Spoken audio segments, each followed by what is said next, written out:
for identifying these abnormalities isn't clear. You know, the problem is the distal branches of the coronary arteries cannot be seen by 2D echo. So it's not safe that even if the 2D echo is normal, you cannot say that everything is normal. Okay? So that's why they now recommend computed tomographic angiography, CTA, cardiac magnetic resonance imaging, and also invasive angiography. Okay, now, computed tomography coronary angiography. Okay, it's a non-invasive procedure, has the capability to detect changes in the luminal caliber. It evaluates intramural changes including plaque characterization. It has a high sensitivity and specificity in the evaluation of all coronary branches, including the distal branches. Okay, now, 2 years ago, we had the Kawasaki Summit at the Philippine Heart Center, and it was St. Luke's Global City who started the coronary computed tomography. And mind you, out of 20 patients who had Kawasaki disease, 18 of them, meaning 90% of those patients, had dilated coronary artery at the distal branches, and their 2D echo is normal. Okay, so it's a cause of concern. Okay, now how much does it cost? 40,000 St. Luke's Global. In Heart Center, it's 20,000. It's a new machine. I just made a survey here in Southern Tagalog. QualiMed has one. It's 20,000. Perpetual Binyan has also a machine which is 29,000. Asian has, it's 30,000. Okay? I don't know with other hospitals. So, my request from you, pediatricians, you have to recall all these patients. Because, mind you, they can die anytime if this coronary artery aneurysm, peripheral coronary artery aneurysm, is not given the necessary medications. Because you need to maintain them on certain medications, which I will discuss later on, if they have a coronary artery aneurysm. Okay? Now, how about your cardiac cath and angiography? It's considered the gold standard for evaluation of coronary artery. However, it's an invasive procedure. Remember, you're puncturing your child in the femoral artery with significant complications associated with radiation hazards. Okay? It is sensitive to intraluminal changes but does not specifically detect intramural changes. And it provides more detailed information about the coronary artery anatomy. If you would ask me, this is my choice. My choice is still your computed tomography angiography because it's non-invasive. Okay? Now, I have 2 patients whom I sent at St. Luke's, and I'm happy that they are all normal. Okay? Now, how about cardiac magnetic resonance imaging? This is a better way of diagnosing your myocarditis. It's a safe, non-invasive, and radiation-free imaging method for coronary surveillance. It detects wall motions and perfusion abnormalities in territories supplied with affected coronary arteries, and also it allows quantitative assessment of the regional and global myocardial systolic and diastolic function. Okay? So aside from monitoring the coronary arteries, it can also check your function of your LV. Okay, now, the Kawasaki disease is a self-limited disease for most patients, and cardiac involvement is the most serious complication. And this is my favorite slide. Okay, let's just review. Okay, remember that your Kawasaki disease will not only affect the coronary arteries, it can affect also the systemic artery involvement. That's why you can have gangrene of the extremities because of the affectation of the brachial arteries. Also, you can have hypertension because it affects the renal artery. You have renal affectation, renal, and you can also have ileus because of mesenterial affectation. Okay, now let's go now to your heart. Again, as I have said, you can have myocarditis which can lead to the death of the patient. You can have pericarditis. Madali po pericarditis, you just treat it with aspirin unless you have a massive pericardial effusion. You have in brain, you have to do a TAP. Then you may have valvulitis, which I mentioned a while ago, leading to MR in 23 to 27%, and aortic regurgitation in 1% of patients. Now, how about your coronary arteritis? Again, you can have dilatation, okay? Transient, which can regress early, okay? However, there's increasing incidence of atherosclerosis in patients with Kawasaki disease as they grow older. That's why we also monitor the cholesterol level, okay? Then, As I have said, if you don't treat it with IV gamma globulin, it can lead to 15 to 25% coronary artery aneurysm. And this coronary aneurysm can lead to ischemia in 3 to 4%, MI in less than 5%, which can be fatal. Remember, the MI in Kawasaki disease is silent. No chest pain. Matutulog lang sila, then patay na sila. Okay? Then, the aneurysm can regress, however, it can lead to premature atherosclerosis. So this is the natural history of your Kawasaki disease. Okay, this is just a sample of the gangrene that happens in patients with Kawasaki. I know for one of a patient in Zamboanga who had inamputated kamay niya kasi nabubulok na yung kamay niya because of affectation of the brachial arteries.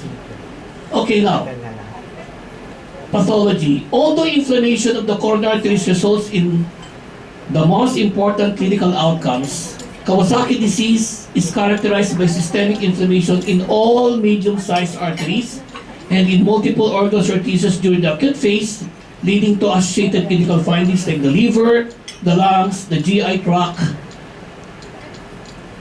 Then you can have meninges also, and also your urinary tract. Again, I would like to emphasize the high pustules in the urine is usually not secondary to UTI, but it could be secondary to urethritis. So if you want to prove that you don't have UTI, you can request for a urine culture and sensitivity. Okay? We have seen a lot of cases of 50, WBC, but you need not pag ginawa namin ng urine culture, it's negative because it's secondary to urethritis. Unfortunately, lymph node pathology is non-specific and non-diagnostic, and intracytoplasmic inclusion bodies are commonly observed in clinical in ciliated bronchial epithelial cells in autopsy cases. Okay, this is just a review of your medium-sized arteries, and this is what happens. Okay, a recently proposed model of Kawasaki arteriopathy identified 3 pathologic processes. The first is your necrotizing arteritis that consists of a synchronized neutrophilic process completed in 2 weeks after fever onset. It's the only self-limited process and progressively destroys the arterial wall into the adventitia causing aneurysm. So the cause of your aneurysm is necrotizing arteritis. Second is your acute or chronic vasculitis characterized by a synchronous infiltration of lymphocytes, plasma cells, and the eosinophils with fewer macrophages that begins in the first 2 weeks after fever onset but can continue for months to years in a small subset of patients and closely linked to the third process, which is your luminal fibroblastic proliferation, which is characterized by unique medial smooth muscle, cell-derived myofibroblastic processes that begins within the first 2 weeks and persists for months to years with a potential cause of arterial stenosis. So in other words, what can happen to your coronary arteries? Pwede siya mag-stenose habang tumatagal. In other words, it can cause decreased blood flow to the myocardium and cause chest pain, or it could be dilatation which can cause thrombus formation. Okay? So these are the 3 pathologic processes. Okay, so what can happen to the medium-sized arteries? First, it could be mildly dilated and inflamed arteries, which may be able to return to normal. Large saccular aneurysms, okay, which have lost their intima, media, and elastica, which cannot be regenerated, and the remaining adventitia can rupture or undergo sequential and calcify, or fusiform,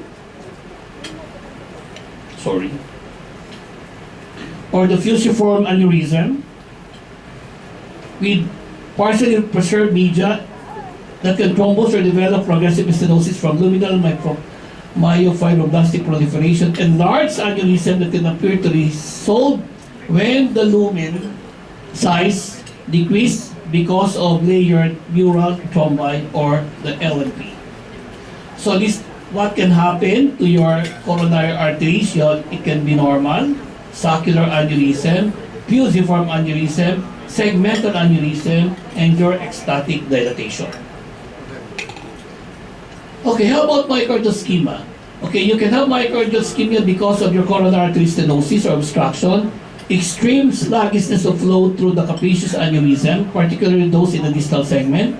It may also arise from functional abnormalities including vasospasm, endothelial dysfunction, and impaired myocardial flow reserve.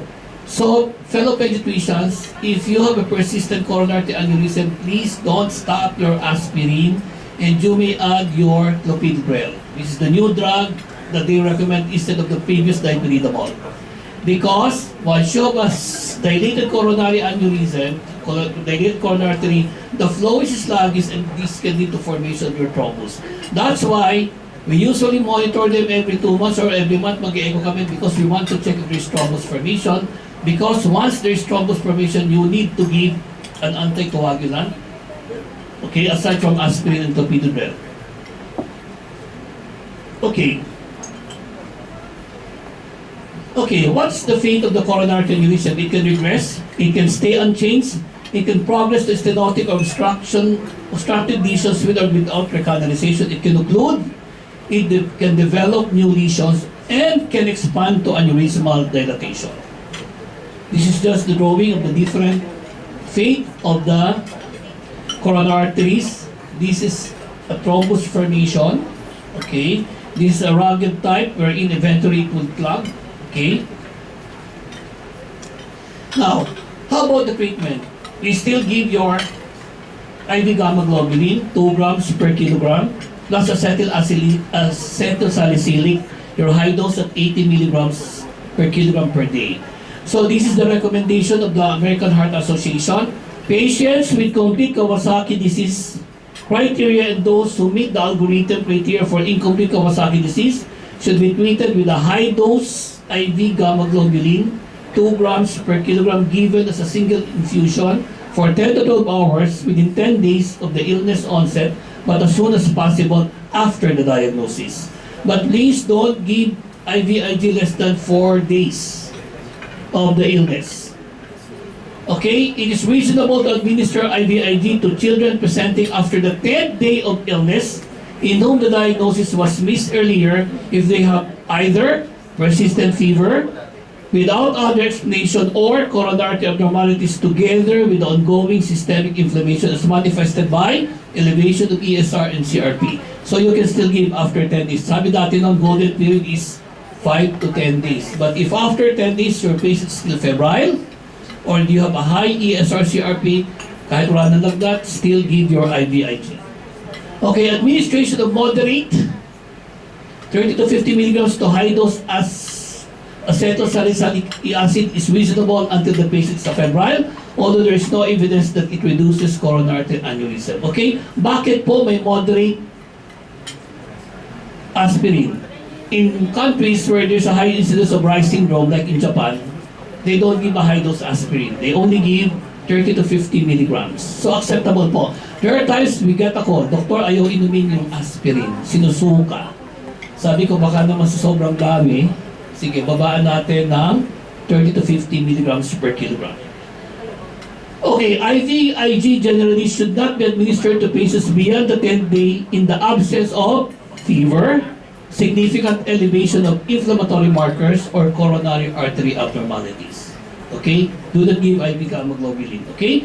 The ESR is accelerated by IVIG therapy and therefore it should not be used to assess response to IVIG therapy. A persistently high ESR above should not be interpreted as a sign of IV gamma globulin resistance. Okay, so what is the mechanism of action? It's still unknown, but appears to have generalized anti-inflammatory effect. And based on the journal that I've read, the role of your IVIG is modulates the cytokine production.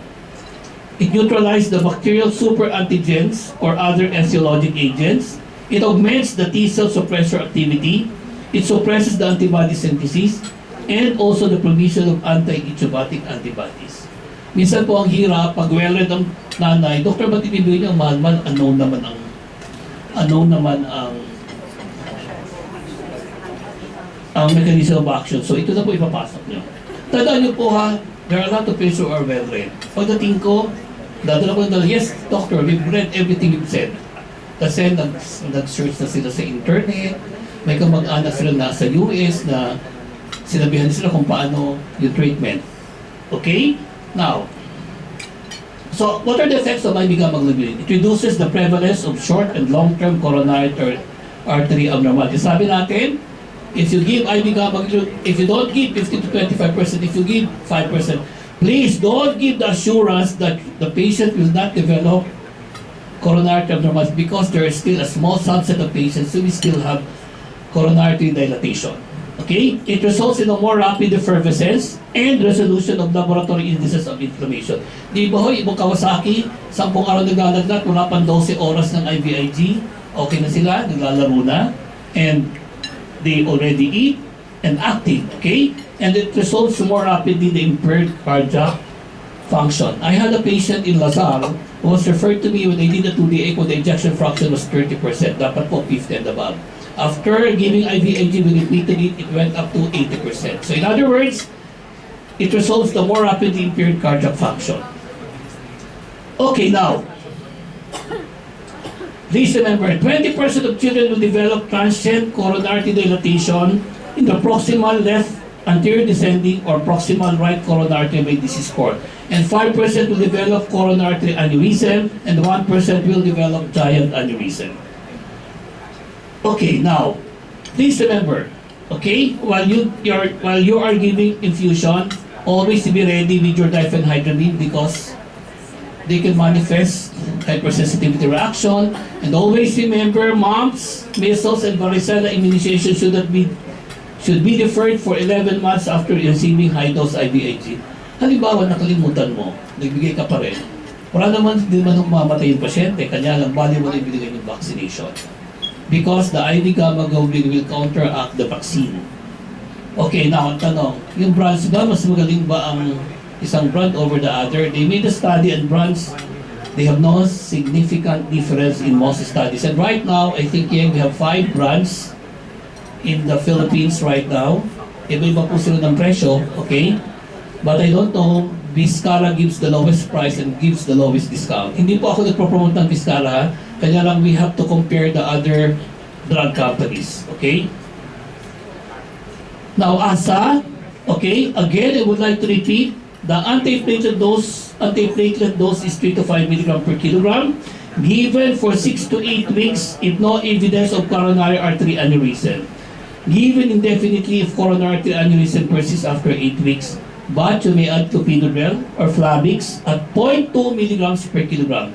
Low dose aspirin is 5 milligrams per kilogram per day, then you can add Flavix, okay? I have already 3 patients whose platelet count was high for 2 years and they have to give the aspirin continuously, okay? And again, when do you stop aspirin the low dose? There are 4 parameters. Number 1, you have a normal 2D echo, you have a normal platelet count, and you have a normal ESR and CRP.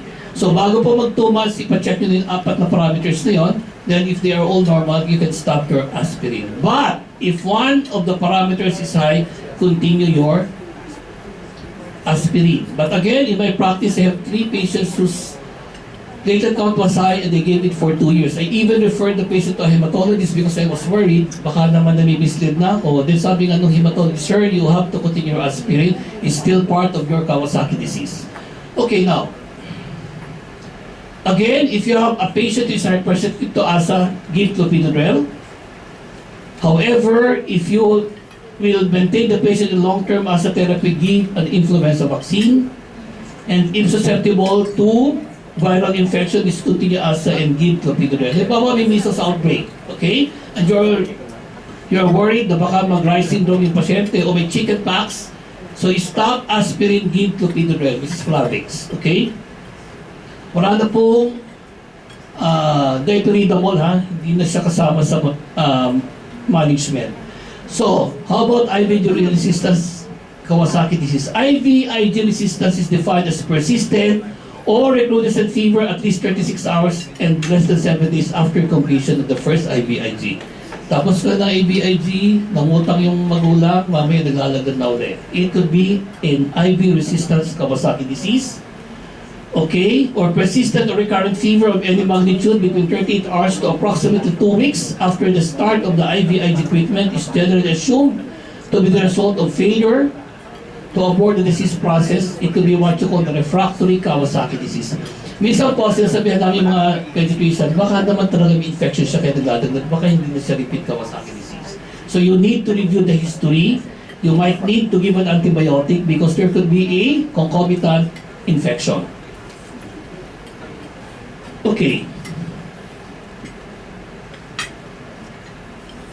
Now, what is the recommendations for additional therapy in the IVIG resistant patient?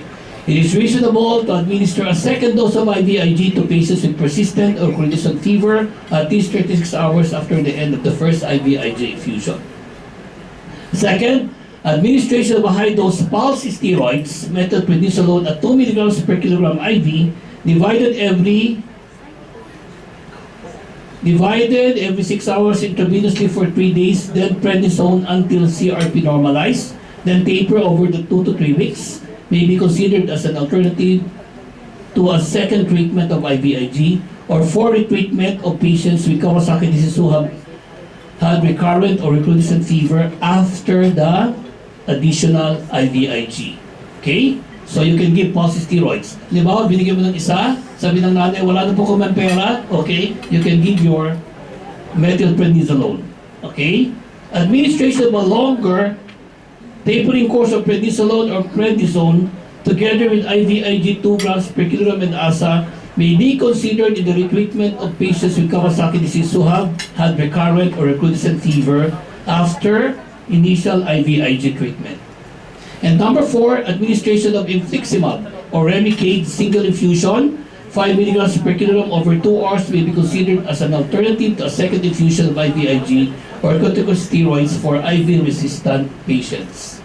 And administration of cyclosporine in an alkylating agent blocks the DNA replication at 2 grams per kilogram IV may be considered in patients with refractory Kawasaki disease in whom a second IVIG infusion, infliximab or a course of steroids have failed. And also the last is the administration of immunomodulatory monoclonal antibody therapy. Pero sabi ng ibang doctors, this is very dangerous to give. Okay? Now, recommendations for the prevention of thrombosis during the acute illness. Halimbawa, may patient ka na ang laki-laki ng coronary artery, low-dose ASA should be administered to patients without evidence of coronary artery changes until 4 to 6 weeks after the onset of illness. Next, for patients with rapidly expanding coronary artery aneurysm or a maximum Z-score more than 10, systemic anticoagulation with low molecular weight, okay, or warfarin, international normalized ratio 2 to 3, in addition to low-dose ASA is reasonable. Okay? So you can give your warfarin. But usually, I'm not comfortable giving warfarin. I refer them to the hematologist for co-management. Okay, now, for patients with increased risk of thrombosis, for example, with large or giant aneurysm, and a recent history of coronary artery thrombosis, triple therapy with ASA, a second antiplatelet agent with clopidogrel, and anticoagulant with warfarin may be considered. So tatlo po, ASA, warfarin, and your clopidogrel. Ibuprofen, okay, tandaan niyo po to. Please don't give ibuprofen or any non-steroidal anti-inflammatory drugs with known or potential involvement of cyclooxygenase pathway may be harmful to patients taking ASA for its antiplatelet effect. So in other words po, yung pasyente mo naka-low-dose aspirin, so makitang ipin, binigyan mo ng ibuprofen. So mababali mo lang po yung effect ng aspirin. So please don't give ibuprofen. Okay, just give other pain relievers. Okay? Now, recommendations for the treatment of coronary artery thrombosis. Coronary artery thrombosis with actual impending occlusion of the arterial lumen should be treated with thrombolytic therapy or in patients with sufficient size by